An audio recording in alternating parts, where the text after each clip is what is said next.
says that Vrutaya Panchataya Klista Klista. Finished. Vrutaya Panchataya Klista Klista. There are four words.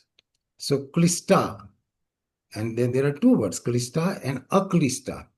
Remains silent here, but for students like us, we should always separate out Sandhi so we never make a mistake.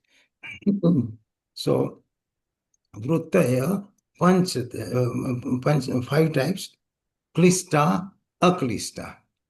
Klista means painful, or which has a capacity to cause you disturbance, which and which has a capacity to derail you from your upward ascent in the yogic process.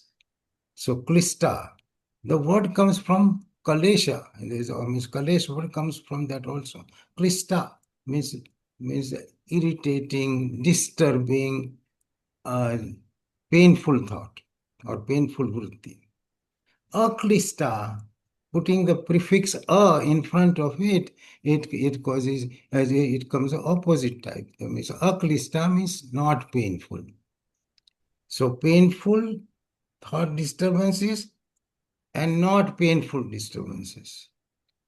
See, Maharishi Patanjali doesn't say the painful disturbances and pleasant disturbances, or pleasant vrittis, because vrittis are not pleasant, or you don't know when the vritti comes to know whether it is going to be a klista type or a klista. So he just simply puts it as painful and not painful. Because something may start as a benign thought disturbance. Example, a teenager falls in love with someone, and it's a pleasant thought. It's a good instinct, very happiness provoking impulse, and he's at the top of the world. But the same vritti which is giving him pleasure now, 4 months later it doesn't work out, and his sweetheart is moved to another state or something. So what started as a pleasant, welcoming, very joyous experience of vritti now is converted into very painful and disturbing. When he started, he didn't know. So the vrittis have capacity to become painful or painless. So best thing is to avoid as much as possible. Another way Maharishi Patanjali advises us to think about is whether the vrittis or thoughts are selfish thoughts or selfless thought. If it is a selfish thought, sooner or later it will bring pain. And if it is selfless thought, it will, in the trail, will bring you happiness, joy, and joy to the people around you. So selfish and selfless. Selfish thoughts are produced by our ego, which is extremely selfish. We are genetically very selfish, and that is a protective mechanism for human beings. So from that to go towards the selfless thoughts and conduct demands a positive effort. It's like pushing the water to the third floor. So selfless and selfish thoughts. And Swami Vivekananda ji very simply puts, anything selfish is worldly, anything selfless is godly or religion. Definition finished.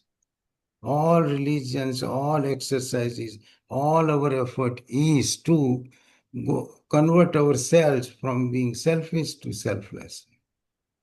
So the advice or education that is hidden in these words is for us to analyze what is that thought?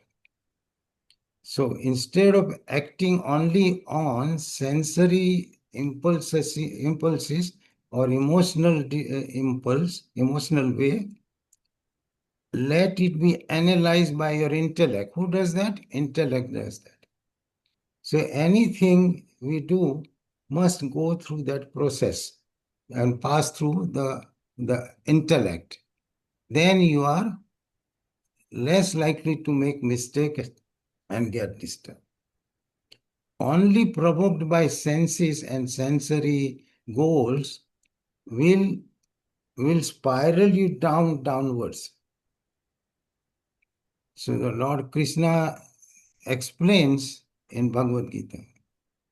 Lord Krishna is the highest guru for yoga.